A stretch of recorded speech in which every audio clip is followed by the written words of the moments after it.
Estamos iniciando o programa Check-in de hoje. Estamos pelo canal 15 da NET, canal 15 da Brasrede e também pelo Facebook aqui da TV Univates.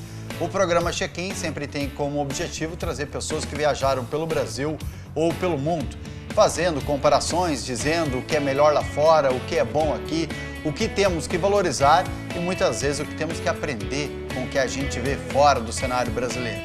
O nosso entrevistado de hoje é Rui Moreira da Silva, major do Corpo de Bombeiros de Portugal e que veio para Lajeado, para o Vale do Taquari, dar um curso aos bombeiros da nossa região. Então, seu Rui, que bom falar com aqueles que descobriram o Brasil, né? Descendência daqueles em que hoje nós também falamos a mesma língua devido a isso. Prazer em tê-lo, senhor, aqui no programa Check-in, seu Rui. O gosto é todo meu, muito obrigado. Eu diria que neste momento é que estamos a descobrir o Brasil, não é? Porque não é? As pessoas, a gastronomia, não é? Esta imensidão de país que me atrai muito e que me traz cá até com alguma regularidade. Já veio outras vezes, inclusive, para o Brasil. Essa não foi a primeira vez, né, seu Rui? Não, desde 2006 que praticamente venho ao Brasil pelo menos uma vez por ano. Uma vez por ano? É. A primeira vez foi por quê? A primeira vez foi um convite do representante da Royal Canin no Brasil, que é uma marca de alimentação de cães, não é? De cães e gatos, e que me trouxe cá para partilhar conhecimento na área da busca e salvamento com cães. Foi em São Paulo, na cidade de Itu, muito bonito, e foi, digamos, o meu batismo. Curiosamente, até fiquei alojado num hotel que se chamava Vila do Conde. O que era engraçado, porque cada vez que eu estava uniformizado, não é, e com o nome do meu corpo de bombeiros na farda, eu servia um bocadinho também de recepcionista do hotel, porque as pessoas iam-me perguntando... Se era, fazia parte do hotel. Exatamente. Não. Naquilo que eu podia colaborar, eu dizia, não é? Mas a verdade é que o Brasil sempre exerceu sobre mim uma grande atração, precisamente porque não tenho barreira linguística, não é? A alimentação aqui é fantástica, muito natural, muito boa, e as pessoas também têm uma maneira, o brasileiro é muito bom a receber as pessoas. Sim. O português é um pouco mais frio e mais fechado, não é? Mais, eu não diria calculista, mas é a sua maneira de ser. Sim. Também não é por acaso que eu neste momento estou aqui com uns 28 graus, não é? E lá toda a gente está atilintado de frio com 1 grau ou 2. 1 ou 2 graus neste momento? Neste momento, é noite em Portugal já, não é? O fuso horário de quantas horas? Neste momento é de 3. 3. Porque nós atrasámos 1 hora também por causa do atraso para a hora de inverno, não é? Sim. Mas neste momento já é noite. A minha filha há pouco mandou uma foto carregando a salamandra, não é? A lareira com madeira, porque está muito frio. Então eu penso que até o clima ajuda a que as pessoas... Não é? A ficarem mais fechados, o senhor acha eu acho isso? que é, eu acho que é. O sol ajuda a gente a sorrir mais, a ser mais expansivo. É. E acho que isso influencia muito essa diferença que tem do português nato e do brasileiro. É verdade, é verdade. E, portanto, com tudo isso, eu sinto-me sempre em casa, não é? E cada vez que recebo um convite, só se for mesmo impossível é que não venho, porque senão eu venho. O senhor só veio ou já trouxe alguém também da sua família para conhecer o Brasil? Felizmente eu tive a oportunidade desta vez de trazer também a minha esposa e, portanto, ela acompanha-me nesta visita. A primeira vez? É a segunda vez, cá. Segunda vez. Segunda vez. Então, aquilo que digamos, eu tento conciliar é o trabalho com alguma... visitando, não é? Visitando alguns locais. Espero ter a oportunidade de visitar a biblioteca da Univates, o teatro. Então eu aproveito também, não é? Eu também sou um académico, eu leciono, precisamente na área dos bombeiros e da proteção civil, embora a minha função principal, eu não vinquei isso de início, eu sou bombeiro voluntário, por incrível que pareça, não é? Portanto, a minha atividade é voluntária. Só que em Portugal, o bombeiro voluntário, só para terem uma ideia, o regulamento disciplinar é igual ao do agente do Estado. Portanto, o regulamento disciplinar de um militar, de um polícia, de um escrivão, de um juiz, é o meu regulamento. É o mesmo regulamento? É o mesmo regulamento. No Brasil, aqui nós temos, tem um sargento que está nos acompanhando, bombeiro de Lajeado, seu nome é? Sargento Daniel Borges. Daniel Borges. O sargento Daniel Borges, agora há pouco até tirava essa dúvida com ele, porque nós temos 3 categorias de bombeiros no Brasil, né? Tem o militar, que tem aqui em Lajeado, tem em Estrela, tem em Cantado, que é misto, né? Cantado é misto. E aí tem o militar, tem o civil e tem o voluntário.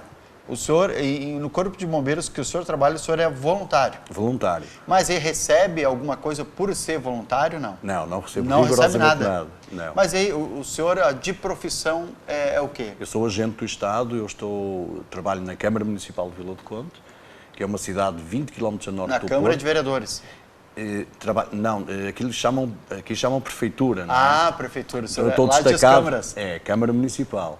Então eu estou destacado lá, sou agente, trabalho sobretudo na área da fiscalização e a divisão chama-se Polícia Municipal de Fiscalização e Saúde Pública.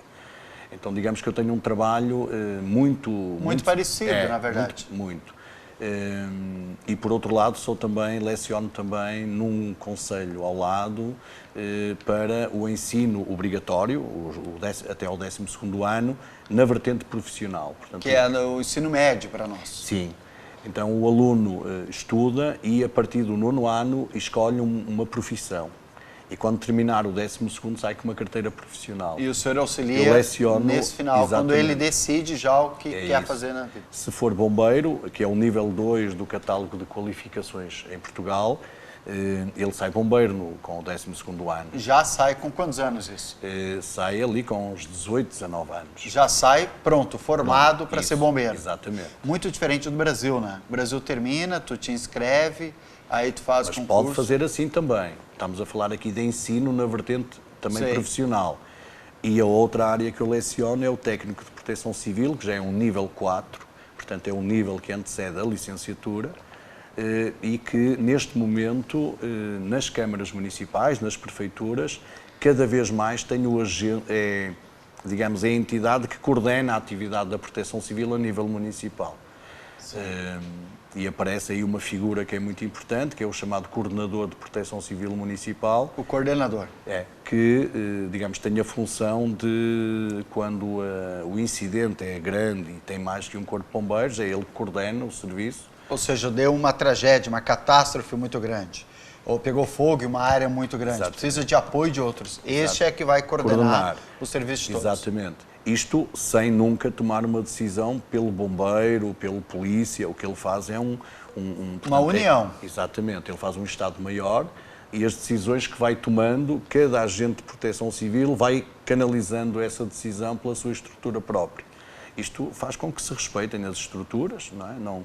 Não tem que perceber sequer como é que funciona cada agente, porque aqueles elementos de ligação, os oficiais de ligação, vão passando a mensagem. Sr. Rui, major, né, dos bombeiros em Portugal, que veio para o Brasil dar um curso aqui no Vale do Taquari. Aqui na Brigada Militar, que inclusive essa semana passada fez 182 anos. Nós temos a Brigada Militar, dentro da Brigada Militar tem parte que é o Corpo de Bombeiros, tem a Polícia Rodoviária Estadual, tem a Patran, que cuida, né, do ambiental. Como é que funciona lá em Portugal? É dessa maneira também, não? Tem um eixo, uma coluna central, e dessa coluna saem os bombeiros. É assim que funciona também? Sim, nós temos um sistema que digamos, chamamos o CIOPS, que é o Sistema Integrado de Operações de Proteção e Socorro, cujo primeiro artigo diz que a todo momento só há um elemento, uma pessoa a comandar. Não é? Certo. Então, digamos que todos estes agentes se articulam muito bem, porque, como disse, estabelecendo-se ali num sistema de gestão de operações atual, a decisão que for tomada por quem está a comandar, cada agente vai depois tomar as decisões que entender para que ela tenha sucesso. Digamos que aqui ninguém entra no quintal uns dos outros, não é? Não, aqui a Polícia Rodoviária faz o trabalho dela. Né, a brigada, às vezes, claro que de vez em quando também eles unem força, né? Sim. Precisa, tu vê eles de maneira integrada trabalhando. E conseguimos, felizmente. Aliás, na época dos incêndios florestais, né, que está agora a terminar em Portugal, com o frio... Lá tem muito incêndio? Tem muito incêndio e, sobretudo, incêndios que se prolongam no espaço temporal muito tempo, não é? Fica muito tempo queimando. Porque as pessoas, por vezes, também não têm, digamos, alguns cuidados. A floresta, de certa maneira, é muito dividida e está também muito abandonada. Deixou de ser rentável Por isso é que o eucalipto cada vez mais ocupa espaço, porque é uma árvore que cresce de forma rápida. O eucalipto aqui no Brasil e traz também algum retorno, não é, em termos económicos. Mas já parou aqui, tem parado a plantação de eucalipto, já foi muito maior, e aí perceberam vários que a gente conhece que plantavam eucalipto, acabaram desistindo do eucalipto porque tu planta, em 4 anos faz o primeiro corte, em 8 anos faz o segundo, né? 7, 8 anos, depende do eucalipto, mas é que fica muito tempo a terra parada. E o eucalipto ele tem sido nocivo para a terra, né? Sim, ele consome muita água. Muita água, né? Uma raiz que se estende por muitos metros, destrói grande parte das canalizações num perímetro urbano, provoca grandes danos nas infraestruturas abaixo da terra. Então, digamos que o eucalipto há uma grande discussão, não é? Há uma grande discussão. O eucalipto não é só coisa má. O eucalipto é um grande renovador de carbono. O eucalipto consegue esse aspecto económico, que também é de levar em conta, mas este peso entre o que é bom e o que é nefasto ainda hoje suscita grandes debates. Isso, exato. Não há uma dúvida. Mas sabe que o eucalipto é bom? Que eu gosto do eucalipto, não precisa capinar entre o eucalipto. Eu plantei um pouco de feijão lá em casa, eu e meu filho, e agora tem um problema, seu Rui, eu preciso capinar o feijão, né? Eucalipto não precisa. Não deixa, não. Por isso que muitos plantam eucalipto, ou seja, tem uma área ociosa de alguns hectares, planta eucalipto, cuida da formiga no início e depois não precisa mais, né? É verdade. O eucalipto também, digamos, esta discussão que ainda se vai mantendo, em relação aos bombeiros, o eucalipto tem uma particularidade que quando estamos a combater levamos sempre em conta, é que o eucalipto consegue fazer projeções dos incêndios a quilómetros. Portanto, o tipo de folha e aquela folha que do seu tronco se vai soltando, quando arde, consegue, com as colunas de ar quente ascendentes, projetar-se a muita distância. Então, digamos, a visão do bombeiro em relação ao eucalipto é sempre... Perfeito. Colocamos vigias em pontos, porque podemos ser surpreendidos por um fogo na retaguarda que não existia e que de um momento para o outro aparece. Que o eucalipto, pela folha dele, leva incêndio para o outro lado. Daqui a pouco está atrás de tu, está cercado. Exatamente. E o eucalipto é uma das árvores que faz isso, não são todas, é claro. Não, mas o eucalipto O eucalipto faz. Sr. Rui, nós vamos ter que fazer uma pausa, vamos tomar uma água, conversar um pouco os bastidores. A gente volta daqui a pouco com o programa Check-in, conversando com esse português que veio dar um curso aqui no Vale do Taquari, sargento lá, de bombeiro voluntário, professor e que honrosamente vem aqui à TV Univates. A gente volta em seguida.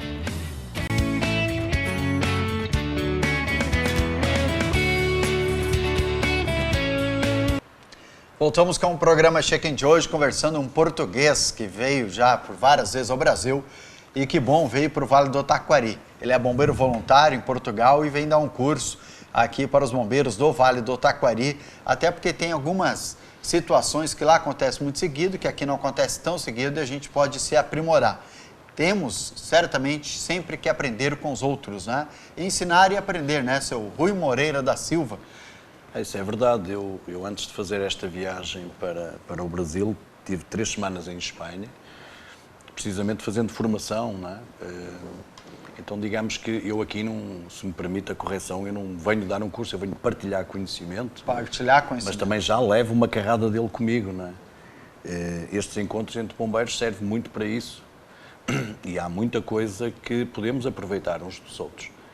Independentemente das diferenças daquilo que é a minha realidade, aquilo que é a realidade do Brasil, mas há aqui muita coisa que podemos partilhar. Eu fiquei encantado aqui com esta turma que esteve, que terminamos agora a formação. Temos uma outra que vamos iniciar no final de semana, porque era a ideia que eu já tinha, que o brasileiro corre muito atrás do conhecimento. Sim. O português já não é assim, o português não já é é mais tanto. Recatado, não corre tanto, não se esforça. Não. Mas será que é porque talvez não precise tanto, não? Porque nós aqui, a gente se ficar parado no tempo, a gente é engolido, né, pelo sistema, né? Então a gente precisa estar se aperfeiçoando, né? Até não sei, eu não sei qual é o motivo, que noto isso, né? E noto, como lhe disse, eu também sou professor e formador, e talvez por as coisas serem um bocadinho mais dadas e fáceis, não é? Se torna assim não tão apetecível. Mas a verdade é que sempre achei as turmas que têm brasileiros muito empenhadas, muito. Que bom. E quando se pede um voluntário para fazer um exercício... 3, 4. Logo. Então isso é incentivador, não é, para essa partilha. Que bom. O senhor é da Silva, sim, assim como tem muitos também aqui no Brasil, né? Sobrenomes muito comuns, inclusive. Aqui é comum, lá também é comum, não? É comum, cada vez menos se vê as páginas amarelas, naquele livro com os endereços de telefone, hoje é tudo na net quase, mas 2/3 da lista telefónica em Portugal era da Silva, não é? E como fazíamos a busca pelo último nome, aliás, fui militar também durante alguns anos, e Silva era o banal dos nomes, não é? Quando se chamava, então era preferível chamar pelo número, porque se chamasse pelo Silva, íamos ter ali muita gente à procura. Aí chamam pelo número que resolve o problema. Resolve. Agora, o facto de ter muitos de Silva também no Brasil, era a realidade. O meu pai nasceu em 1907, o pai dele, o meu avô, emigrou para o Brasil em 1912, 13. O senhor tem parentes que vieram para o Brasil? Depois não tivemos mais notícias dele, não é? Infelizmente. Não tiveram mais? Não. E vieram para onde no Brasil? São Paulo. Depois fiz uma pesquisa, até antes do falecimento do meu pai, e conseguimos uma certidão de óbito. O meu avô morreu bastante cedo, morreu com 42 anos de idade, e, portanto, naquela altura, como se deve compreender, não era fácil, não é? Mas isso tranquilizou um bocado o meu pai, pelo menos ficou a saber o que se passou, mas foi sempre algo que o atormentou. E por que veio ao Brasil? Porque naquela altura, estamos a falar de início de século, não é? A República instala-se em Portugal em 1910, portanto, até em 1907, quando nasceu o meu pai, ainda havia rei em Portugal, não é? Veja-se bem. E então o que o meu pai me dizia era que para se ganhar algum dinheiro se tinha que vir ao Brasil. E dizia-me que alguém que passasse de bicicleta, por exemplo, em 1920, 30, em Portugal, tinha parentes no Brasil. Ou esteve no Brasil, ou tinha parentes no Brasil. Ou seja, que a bicicleta era um produto de grife. Andava-se de cavalo, não é? Hoje é o contrário. Hoje quem anda de cavalo é rico, não é? Exatamente. Mudou. Quem tem cavalo é rico. Mas a verdade é que quem quisesse fazer fortuna vinha ao Brasil. E aí muitos portugueses vieram para o Brasil fazer fortuna. Sim. E voltavam depois para... Eu acho que foi a grande primeira imigração foi o Brasil. A grande onda de imigração que depois nos anos 60 e sobretudo nos anos 70 se transferiu para outros países da Europa, nomeadamente França e Alemanha. Digamos que o português sempre foi um grande imigrante, não é? Sim. Mas naquela altura era para o Brasil e eu ouvia com muita atenção o que o meu pai me dizia sobre isso, até porque ele foi o meu maior mestre, não é? E o seu pai trabalhava com o quê? Bom, o meu pai, como lhe disse, nasceu em 1907, portanto num período muito conturbado em Portugal. Instalou-se a República, ele tinha 5 anos de idade quando o meu avô emigrou, e ele nunca foi à escola, portanto ele com 5, 6 anos começou a trabalhar chamando uma junta de bois num labrador, não é? Ou seja, lavrando para a plantação. Sim, fazia um pouco de tudo. De tudo. Ainda por cima era o único homem de filho, não é? Tinha 4 irmãs, então foi um lutador, um homem que me serviu, foi, como eu digo, o meu grande mestre foi o meu pai, não é? Apesar de nunca ter ido à escola. Que bom ver isso. Apesar de não ter ido à escola, era uma pessoa muito culta, lia com alguma dificuldade, mas esforçou-se por ler, assinava o nome dele com alguma dificuldade, mas assinava. Porque teve que sempre trabalhar bastante.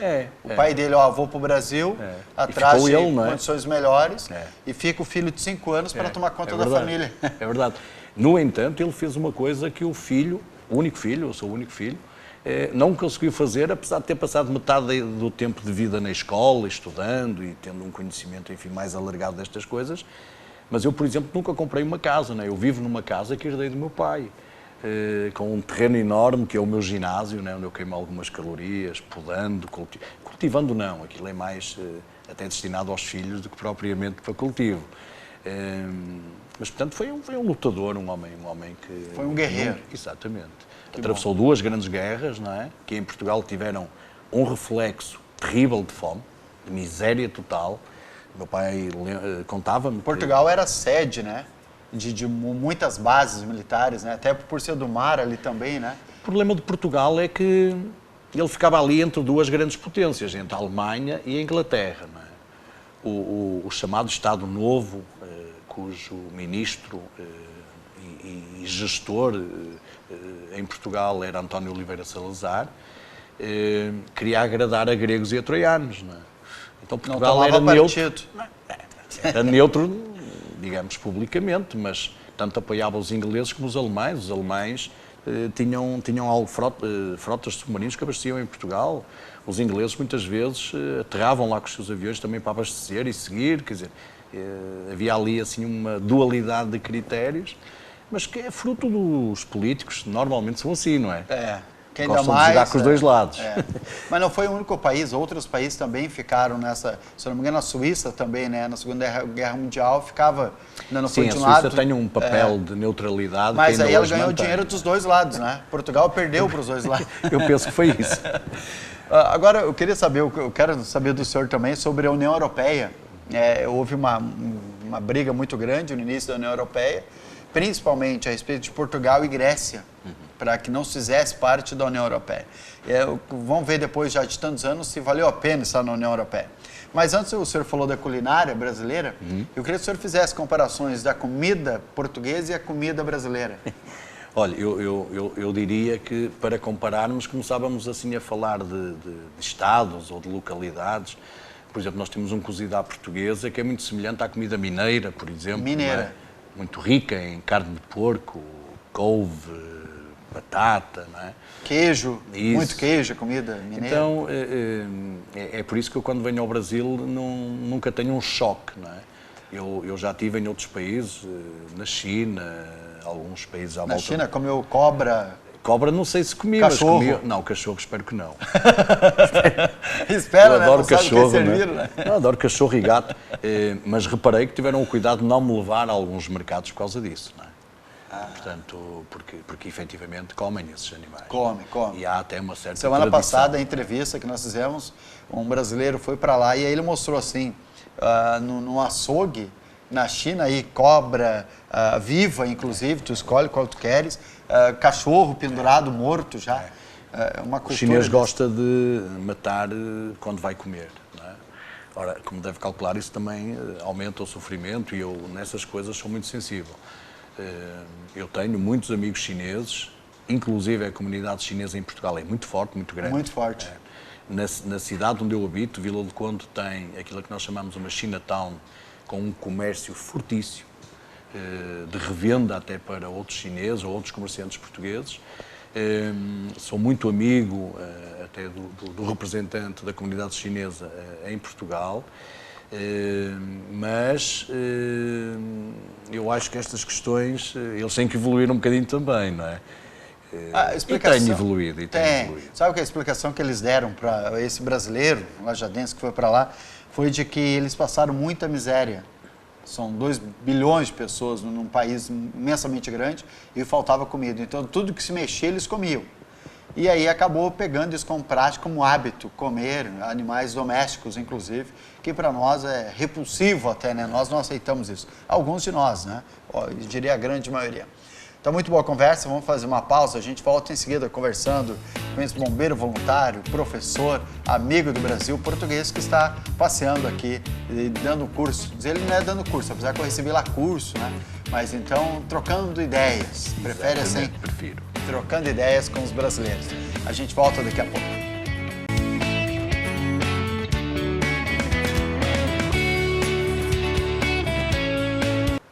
Voltamos com o programa Check-in de hoje, estamos no canal 15 da NET, canal 15 da Brasrede e também pelo Facebook da TV Univates, Facebook Joel Alves. Nosso entrevistado de hoje, Rui Moreira da Silva. Quando falou em Silva, me senti bem, porque eu sou Joel Alves da Silva também. Vai ver alguns aí atrás, temos algo em comum, não é? Muitos a Silva, né? A cor é até parecida, né? Estou a ficar escurinho também. Só pegar um pouco mais de sol aí, gente... que é um bombeiro voluntário, professor, e a gente foi para o intervalo falando dessa comparação, né, da culinária brasileira com a culinária portuguesa. E aí diz que a maior diferença é o churrasco gaúcho, não? Por que, seu? Sem dúvida. Bom, eu tive o imenso prazer de visitar um CTG num dia de festa, não é? Que é uma coisa fantástica. Fantástica. e de ver lá o churrasco com o espeto, um espeto aí com 1,5 m para 2 metros, não é? E garanto-lhe que em cada espeto desses estava um salário mínimo de um português. Portanto, estavam aí uns 650 euros em cada espeto. Porque a carne comparável à carne que estava no espeto tem custos de 40 euros quilo, 48 40 euros o quilo, dá quanto em reais, mais ou menos? Bom, um euro dá mais ou menos 4,5 reais, não é? 4,50. Então, digamos, vamos para os 4. Não, se era 40, vamos 160, multiplicar por 4. 160 reais. É. É muito. O quilo. O 160 reais o quilo. Isso. E aí um espeto Não sei, aquilo tinha ali uns nacos, tinha ali uns... Portanto... A carne lá é muito cara. É muito cara, porque a grande produção de carne é no sul e normalmente é destinada à exportação, a que, digamos, não chega cara, não é, no talho. No norte tem também muitos criadores de gado, mas para produção leiteira. Então digamos que a vaca é criada para dar leite e não para dar carne. O objetivo é outro. Até porque a área territorial de vocês é muito menor que a nossa, né? Sim, estamos a falar... Eu moro relativamente perto de Espanha, no norte de Portugal e muito perto de Espanha, estou nem a 100 km da fronteira, mas se atravessar, digamos, de les a les no seu sentido mais longo, entre Valença, que faz fronteira com Espanha, e Faro, que fica junto ao mar e depois é a costa já africana, com Marrocos, eu faço uns 700 e poucos quilómetros. 700 e poucos, atravessa o país. Isso, no seu sentido mais longo, não é? Mais longo. Mas faço, por exemplo, de Vila do Conde, que fica junto ao Atlântico, na costa, e se for até Bragança, que depois faz fronteira com Espanha, eu faço uns 270, 280 quilómetros. É mais ou menos o tamanho do Rio Grande do Sul. Por Se aí. nós pegarmos de Lajeado, 700 quilômetros, dá até Santa Catarina, quase divisa com o Paraná ali, esse é o tamanho, ou seja, sim. Né, se pegar de sul a norte, é um país pequeno, né? Por isso que se torna tão caro também, né, a carne. Nós aqui tem o Uruguai, que produz muito, o Brasil tem muito campo, né? E isso barateia. Eu acho que foi as opções na altura, o leite, eu conheço muitos labradores que na minha região vivem exclusivamente daquilo que ganham com o leite, não é? E então toda a produção da terra por exemplo, há relativamente pouco tempo acabou de se cortar o milho. O milho é todo para forragens e alimentar o gado no inverno, não é? Digamos, não há aqui grandes produções a não ser erva, forragens, milho para forragem, eventualmente algum centeio, cujo destino a maior parte também muitas vezes nem sequer é para a produção do centeio, mas sim da sua, que é uma erva que cresce muito. Quase tudo é para alimentar o gado. Para alimentar. Então, a maior diferença é a carne do churrasco. É uma diferença enorme, não é? Eu quase que diria que cada vez que cá venho, só ao pequeno almoço é que não como carne, não é? Porque a carne acompanha ali as refeições todas e eu não me importo. Eu não me importo, estou a ficar numa idade em que uma refeição é muito importante. Mas sim, a carne aqui marca a grande diferença do Rio Grande do Sul para os outros estados, sem dúvida. Os outros estados. Eu gostaria de falar também, Sr. Rui, a respeito da estrutura do Corpo de Bombeiros. A estrutura que vocês têm lá, do Corpo de Bombeiros, a estrutura que nós temos aqui. Estamos muito atrás? Como é que a gente está nesse caminho? Bom, eu posso lhe dizer que Portugal... Na frente, acredito que nós não estamos, né? Depende da visão que tiver e do que me quiser dizer com estar na frente. Não é? E se me disser assim, de qualidade nós não de estamos na frente, por exemplo, na motivação dos bombeiros. Estamos na frente. Estão. Os nossos são mais motivados. É uma coisa impressionante, não é? Eu acompanhei alguns treinos, Deus me livre de eu fazer isso aos meus formandos, não é? Não daria. Eu acho que tinham um alto de averiguações e ia passar um bocado mal, não é? Não, aqui é muito exigente e as pessoas saem realmente muito bem preparadas. Bem preparados. Sim, sobretudo psicologicamente, não é? O bombeiro aqui é testado. É muito bem preparado, não é? Lá é um bocadinho mais light, a coisa é tudo mais light. Agora, se me disser assim, bom, em relação aos equipamentos, só para lhe dar uma ideia, o meu corpo de bombeiros, que serve uma cidade com 79 mil habitantes, portanto é uma cidade pequena, não é? 79 mil? habitantes. Tá. Tamanho de lojado, mais ou menos. Por aí. 80. Portanto, a sede tem 20 e poucos mil habitantes e depois tem 21 freguesias, né, localidades, cujo total da população dá os tais 79 mil habitantes. Vocês fazem, tipo, sede é os bairros. Sim, podemos comparar assim. Sim. Mas isso é, digamos, o perímetro do concelho. Não é? Sim, o concelho é que nem município. As divisas Isso, desse o município... Isso, é isso. Tá, perfeito.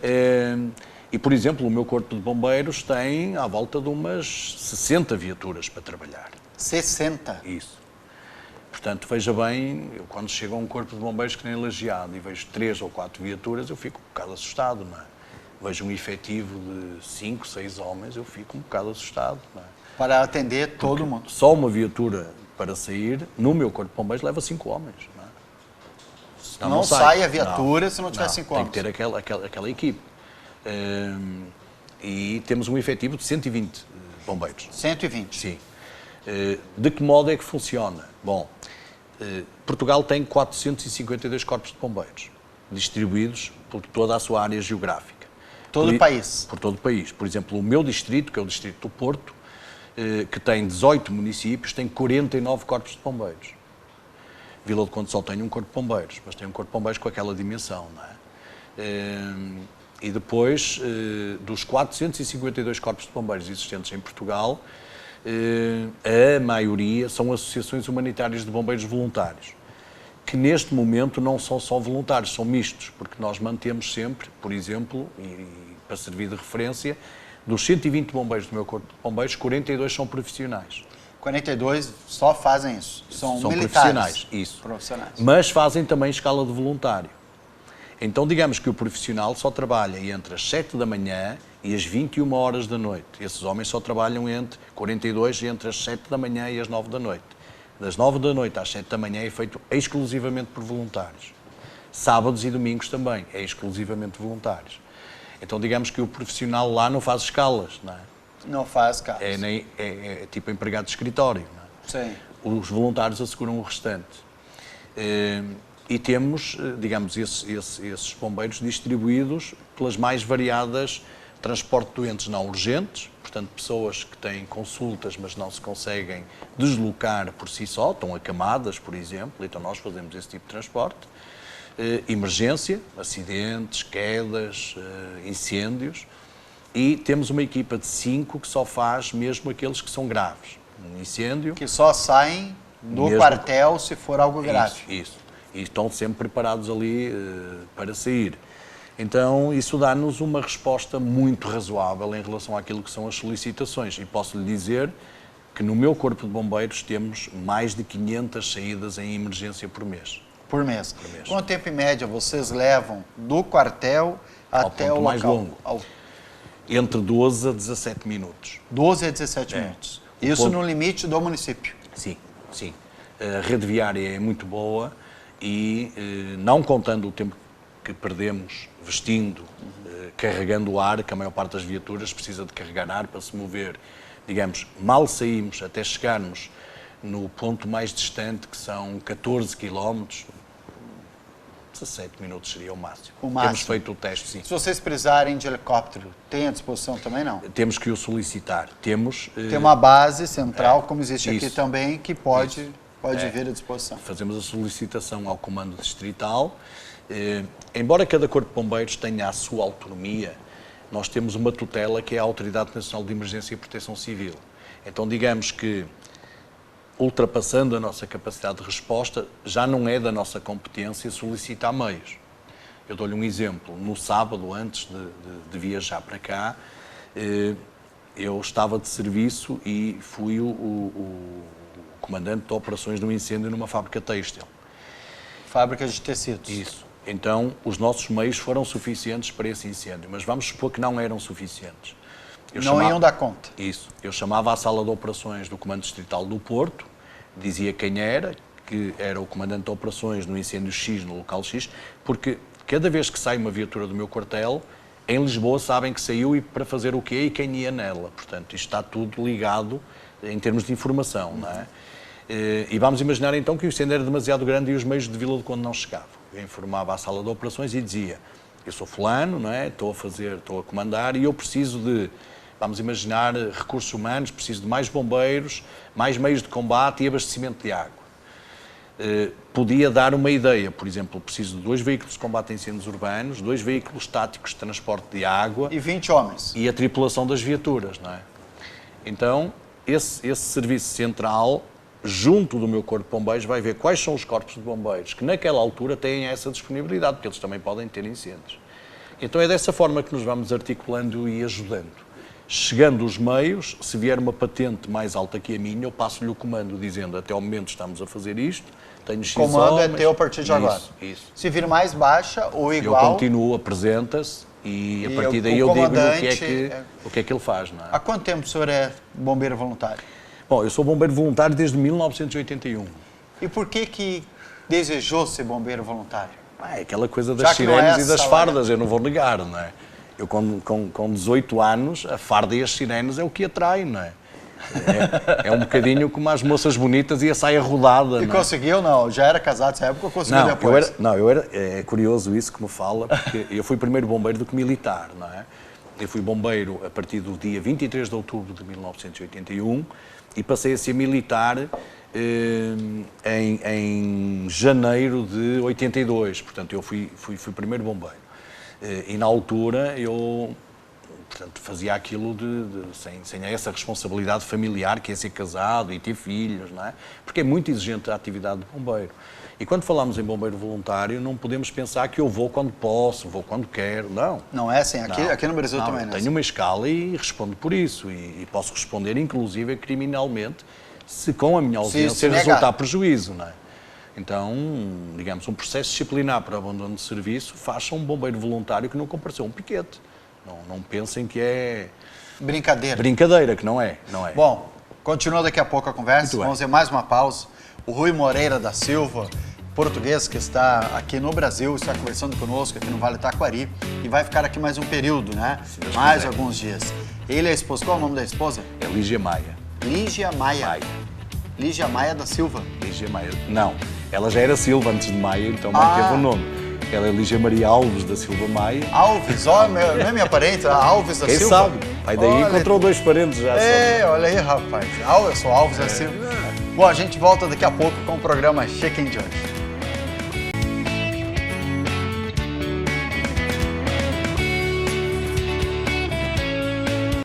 Voltamos com o programa Check-in de hoje, conversando com Rui Moreira da Silva. E aí ele foi para o intervalo agora, dizendo para nós como foi, né? Foi bombeiro, depois militar, aí casou. Sim, durante o serviço militar casei, mas continuei bombeiro, não é? Continuou. Eu fiz um pedido, eu fui paraquedista militar. Paraquedista também? Paraquedista, que era outra paixão que eu tinha, não é? Passava um filme à noite na TV, fazendo essa atividade. Queres ser paraquedista, alista, tal. Eu achava aquilo, era uma música do Evangelis, assim, de fundo. Eu achava que até me arrepiava a ver aquilo. Eu disse, Paulo, não, você é paraquedista. Como eu gostava de ser paraquedista, não é? E fui, não é? Sou. E então foi assim um período realmente único. Fantástico. Único. Mas aí teve um momento que o senhor perguntou para a esposa, né? Para Alves da Silva, né? E aí, continua de bombeiro ou não? E aí, o que ela disse? Eu perguntei, não, só que ela ainda não tinha aquela experiência, não é, de casamento com alguns anos, não é? E eu perguntei, amor, mas há algum problema se eu continuar bombeiro? A vida de militar já é difícil e tal, muito tempo fora, não é? Eu estava a 250 km de casa. E ela disse, não, querido, acho bonito e tal, não é? Continua. Hoje, se lhe perguntar, esse dia está vincado na memória dela, porque ela diz, não, se eu soubesse o que isso é, não é? Deveria dizer, não, larga tudo, né? Larga tudo. Fica só com o militar e comigo. E comigo. O senhor tem mais filhos, não? Tenho filho, nunca tive um rapaz, curiosamente, não é? Tenho meninas. E fiquei sempre à espera de um rapaz, mas Deus achou que possivelmente não seria. Tive agora como netos, não é? Eu já tenho netos. Já tem netos. Já tenho netos, então tenho 2 rapazes, não é? E uma menina que, pronto, é como se fossem meus filhos. Filhos. Mas quantas filhas o senhor tem? Tenho 2. 2? Qual é o nome delas? 2. É a Marta e a Cátia. A Cátia é a mais velha, que ficou lá a cuidar da casa. A Marta é uma patologista que trabalha em Inglaterra. Mora na Inglaterra. Emigrou, não é? E trabalha em Cardiff, no país de Gales, e que nos visita regularmente, não é? Porque senão a mãe também morria, não é? Sim, a mãe é. Mãe é mãe, não é? Eu valorizo Sempre mais junto. a carreira dela e o sucesso. A mãe nem sempre, todos os dias tem que falar. No início do programa, eu disse para o senhor que iria lhe perguntar, senhor Rui, a respeito da União Europeia. E como é que o senhor vê a União Europeia? Foi bom fazer parte? É bom fazer parte da União Europeia ou não? Sim. O país desenvolveu depois da União Europeia, em 99, né? Sim, não, evoluiu muito. Evoluiu muito. Eu posso lhe falar por aquilo que é a minha experiência, até mesmo como cidadão, não é? Eu viajo por quase 30 países com o meu cartão de identidade, não preciso de passaporte. Não precisa. Não é? A grande ideia da Comunidade Económica Europeia, da União Europeia, é a livre circulação de pessoas e bens. Portanto, não há fronteira. Outra coisa boa foi o euro, que é uma moeda única. Portanto, eu chego aqui ao Brasil e tenho que cambiar euros por reais. Que sabe bem, não é? Porque dá 4,5, a gente até fica com muito dinheiro no bolso, não é? Faceiro. É bom.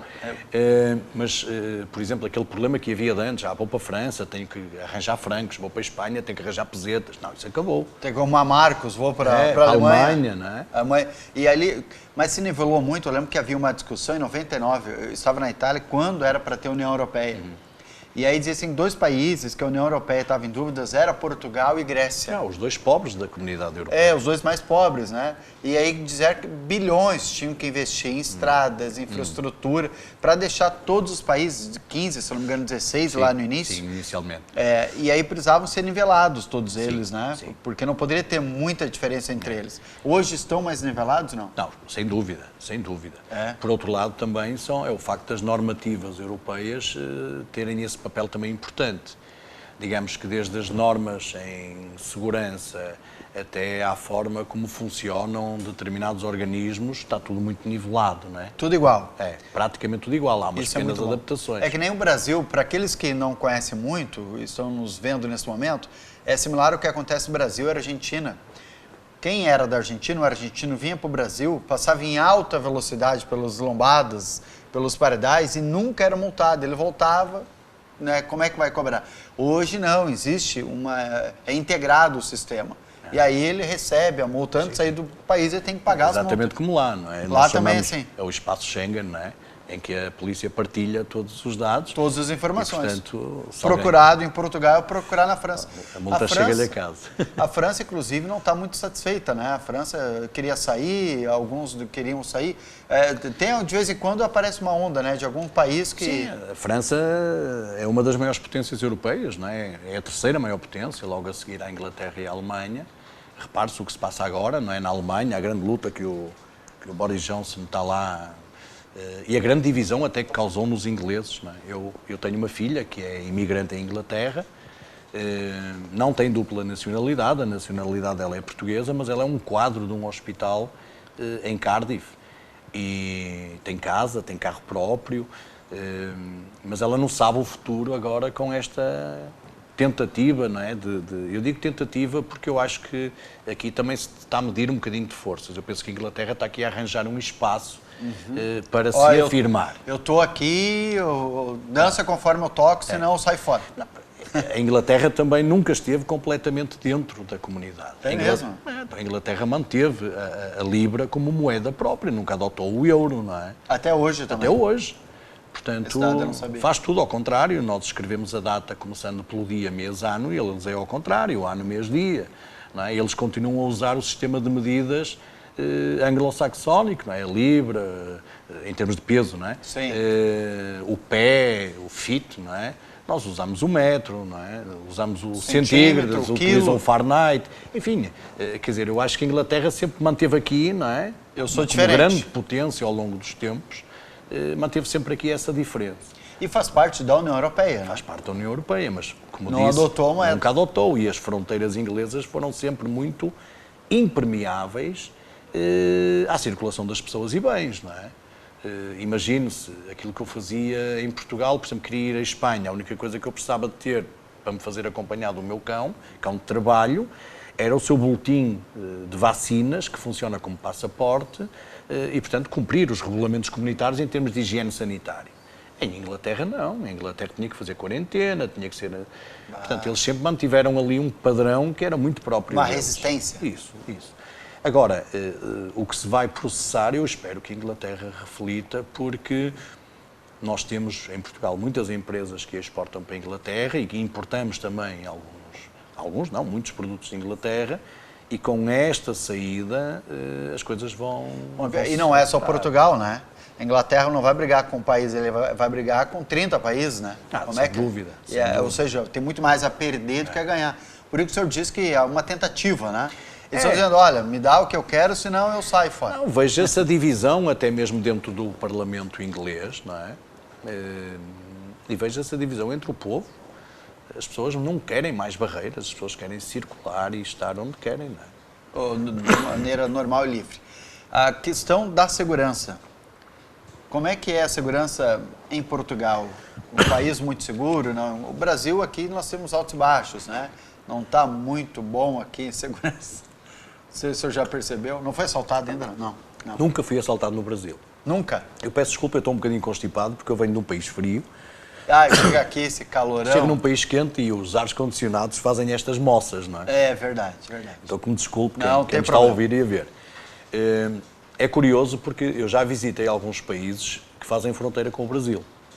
Já estive no Uruguai, na Argentina, no Paraguai e fui assaltado no Paraguai por polícias, não é? Então, propina?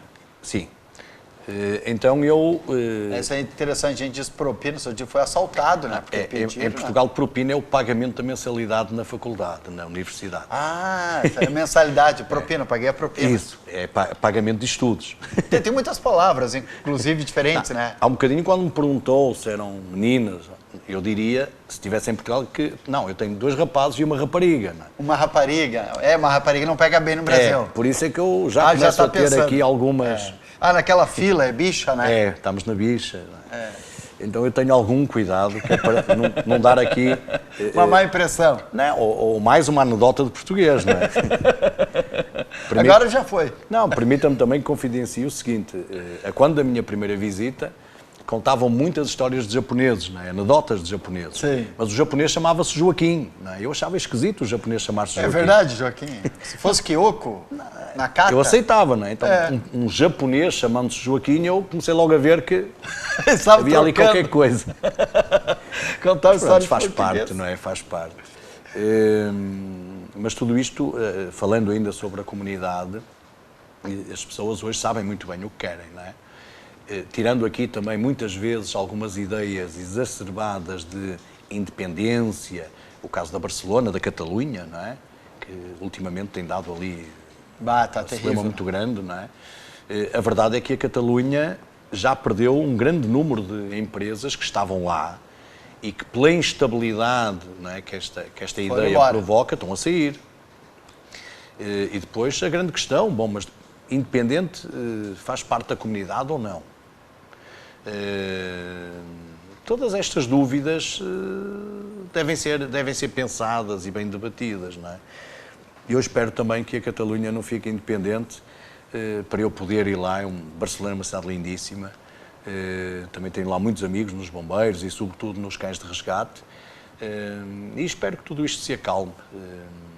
Porque a Europa também foi sempre palco de grandes batalhas, não é? Sim. E não falámos só da Europa ali, se subirmos um bocadinho mais, veja-se, por exemplo, o que se passou nas repúblicas que faziam parte da Jugoslávia, não é? Toda aquela guerra dos Balcãs, uma barbárie enorme, e onde os meus camaradas paraquedistas tiveram uma intervenção muito grande na manutenção de paz. Hoje estão na República Central do Congo, também fazendo um bom trabalho de pacificação. Não é? Nós que até tínhamos um historial grande de colonizadores e de guerra colonial, Angola, Moçambique, Guiné. Hoje eu tenho o privilégio, por exemplo, com Cabo Verde, uma ex-colónia portuguesa, de ter uma parceria grande na formação dos bombeiros. Vai para lá também. Inclusive numa cidade que esteve no passado associada a um campo de concentração, que é a cidade do Tarrafal, que fica no extremo da ilha de Santiago, da capital, de Praia, e onde vou com muita regularidade, formando, levando o equipamento e tornando, digamos, a vida dos bombeiros mais fácil no atendimento e a vida das populações também melhorando, porque o bombeiro, se tiver equipamento e formação, consegue fazer um bom trabalho. Sim. E saio sempre muito rico, porque são pessoas praticamente sem nada, mas tão felizes. Ninguém se preocupa com telemóveis, preocupam-se em jogar futebol. Telemóvel é o celular. Isso. De vez em quando ainda sai, não é? O frigorífico, não é? O que é o frigorífico? É a geladeira. A geladeira? Pega algo na geladeira. Não, frigorífico. Frigorífico. Com a Espanha também temos, assim, algumas... Sem palavras diferentes. Por exemplo, pêssego em português, em Espanha é melocotão. Melocotão, não é? Melocotão. Totalmente diferente, né? Então, às vezes, a gente até pega com ele. Mestre melocotão. Sem uma brincadeira. Mas tudo isto são histórias ricas, não é? Que nos engrandecem, mesmo como homem. E que me servem muitas vezes para dizer aos meus filhos, aos meus netos, àqueles com quem tenho o privilégio de fazer parte da sua educação e da sua formação, não é? Como professor e como formador, quando as pessoas se queixam, não é? Eu dizia, bolas, vocês não imaginam o que é fora daqui. O quanto as pessoas seriam felizes com metade do que vocês têm, não é? Infelizmente chegamos ao final do programa, passa muito rápido. Quando o senhor vir de novo ao Brasil, talvez em passeio ou a trabalho, por favor, passa aqui na TV Univates para a gente poder conversar e aprender um pouco mais com o senhor. Será um enorme gosto. Prazer em tê-lo aqui. Muito obrigado. Este seu Rui Moreira da Silva, que esteve conosco, o português que veio participar de um curso aqui com o Corpo de Bombeiros do Vale do Taquari. O programa Check-in de hoje fica por aqui. Na semana que vem a gente vai entrevistar mais uma pessoa que viajou pelo Brasil, viajou pelo mundo, o que nos traz de conhecimento na semana que vem aqui no programa Check-in da TV Univates.